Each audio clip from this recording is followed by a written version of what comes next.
حاجة بسيطة جدا لازم تاخد بالك منها كمالك.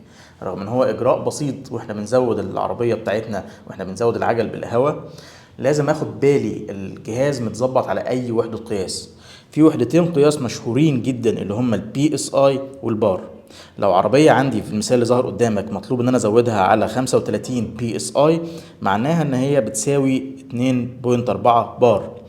خطأ شهير بيقع فيه بعض الورش ومراكز الخدمة ان هو بيزود الولد او الفني اللي شغال مش عارف الفرق بين الاتنين، فبيبقى مختار البار وبيجي وهو بيزود بدل ما يشتغل على 2.4 بيتلخبط وبيشتغل على 3.5 على اعتبار ان هي دي ال 35، ودي حاجة بتحصل فعلا. هتبص في المثال اللي انا موضحه قدامك ال 3.5 دي بتساوي 50، يعني انت بدل ما بتزود الاطار بتاعك على 35 زودته على 50. ده طبعا ممكن يعرضك لمشاكل كبيره جدا على الطريق، خصوصا في الحر اللي احنا فيه دلوقتي. خد بالك من الحاجات البسيطه دي.